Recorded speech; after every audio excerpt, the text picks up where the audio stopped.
This is Optimal Living Daily, episode 1821, The 7 Types of Rest, a how-to, by Emma McLaren of GetMyrth.com, and I'm your narrator, Justin Malik, reading you blogs every single day of the year to help you live a more meaningful life. There are no interviews, not really a typical podcast, just me narrating some amazing blogs and sometimes books. Today's article is from a brand new author to the show. I'll tell you more about Emma right after the reading, so with that, let's hear our very first post from her as we optimize your life. The 7 Types of Rest, a how-to, by Emma McLaren of GetMyrth.com. It's easy to find yourself feeling run down and exhausted, like no matter how much you sleep, you'll never have energy again. You might even have tried it and found that, a few good nights of sleep just isn't enough. What's going on? Well, you probably need a different kind of rest. When we feel tired, our first instinctive response is to sleep more, but that only addresses one kind of rest that humans need. It turns out that there is a wide range of rest types, and they each fill a different need. If one of them is neglected, you'll find yourself reacting to the world in ways that may not make sense to you or don't seem reasonable. Here's a look at 7 different kinds of rest: physical, mental, spiritual, emotional, creative, sensory, and social. They're all important. Are you experiencing a deficit in one of these areas? Physical rest. Physical rest is the most common kind of rest that we think of when we feel tired. It includes sleep, and we love talking about sleep, but it can also include having a quiet day where you don't put your body through a lot of extra effort, or a very gentle yoga morning instead of an 8-mile run. When you've pushed your body hard, it needs time to recover. Give it the physical rest it needs. Mental rest. Have you ever stayed up all night cramming for an exam only to find that once you're taking the test, you don't remember much? That's because not only does your brain need sleep, seriously, those all-nighters aren't great, but it also needs its own kind of rest time. Mental rest is where you stop forcing your brain to work hard and give it some time to process information, make connections, and cement memories. It's essential to learning and processing. Without it, you'll have trouble remembering new information and seeing how it relates to other information. Spiritual rest. Know that spiritual rest can, but doesn't have to, include some connection to a religious element in your life. Spirituality more broadly refers to how humans draw meaning from their lives and how they connect to each other and the world around them.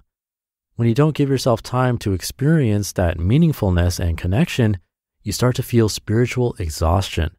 To get to a place of spiritual rest, it helps to think about what gives you a sense of meaning and fulfillment in your life, and then think about how to make some space for that. Emotional rest.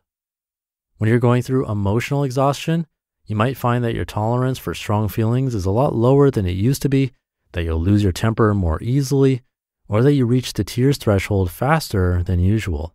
It might also manifest as physical tiredness, distraction, and lack of motivation. To help alleviate these symptoms, try to remove some emotional triggers from your life if possible. Social media is a great thing to cut back on during times of emotional overwhelm because it's a fire hose of more emotions from other people, often negative ones. Give yourself space where you don't have to react to others' emotions and where you can be alone to process your own. Creative rest. Creative rest is closely tied to mental rest, but it isn't the same thing. Creativity thrives on seeing things differently from how others do, and it's hard to do that when you are so focused on creating the things you've already thought of that you can't look up and explore the world around you. Giving yourself a period of creative rest means taking some time to stop doing and instead to observe, to think, to journal, to explore. You might come up with a bunch of new ideas to implement. Don't, not yet. Write them down so you don't forget, and then keep resting. Let yourself recharge before you plunge into a new period of making and doing. Sensory rest.